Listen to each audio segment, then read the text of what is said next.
સાબરકાંઠા અને અરવલ્લી જિલ્લાના 3 લાખ જેટલા પશુપાલકો માટે ખુશીના સમાચાર પ્રાપ્ત થઈ રહ્યા છે। સાબર ડેરી દ્વારા પશુદાણમાં પ્રતિ બેગે 50 રૂપિયાનો ઘટાડો કરાયો છે। આવતીકાલથી નવો ભાવ અમલમાં આવશે।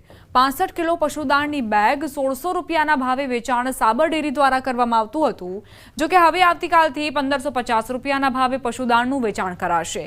સાબર ડેરી દ્વારા 50 રૂપિયાનો ભાવ ઘટાડો કરવાથી દૈનિક 8 લાખ રૂપિયાની સાબર ડેરીને બચત થશે।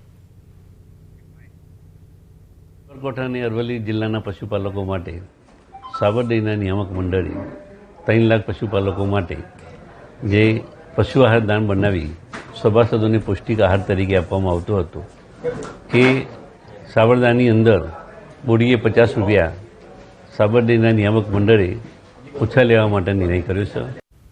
અરવલ્લી જિલ્લાના પશુપાલકોને દૂધના ખરીદ ભાવમાં વધારો ન મળતા મુશ્કેલી પડી રહી છે। સાબર ડેરી દ્વારા નફો આપવામાં આવે તેવી પશુપાલકો માંગ કરી રહ્યા છે। પશુપાલકોને ભાવ વધારો કે નફો નહીં મળે તો આંદોલનની ચીમકી ઉચ્ચારી છે। મહત્વનું છે કે દર વર્ષે સાબર ડેરી દ્વારા પશુપાલકોને જૂન માસમાં ભાવ વધારો મળી જતો હોય છે, જેનાથી પશુપાલકો પશુઓ માટે ખાણ, દાણ અને ઘાસચારો લાવી શકે છે। કેટલાક પશુપાલકો બનાસ ડેરીમાં પણ દૂધ ભરાવવા તૈયાર છે।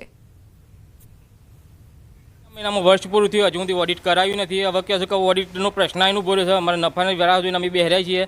અમારા પશુને ખવડાવવાનું અત્યારે સાબરડોનું મોંઘું થઈ ગયું છે અને એમને ઘાસચારો મોંઘું થઈ ગયું। લાઈન કઈ રીતે પૂરું કરવાનું? હજુ મીટિંગ પાછી થયેલા રહી જાય છે। હવે ખેડૂતને વધતા અમારે ઘાસચારો લાવવો હોય, ખાણદાણમાં કોઈને બાકી હોય અમને આપવા હોય તો નફો થાય તો અમે આપી શકીએ। અત્યારે અમે પૂરેપૂરા વચ્ચે સોપારી જેવી પોઝિશન છે અમારી।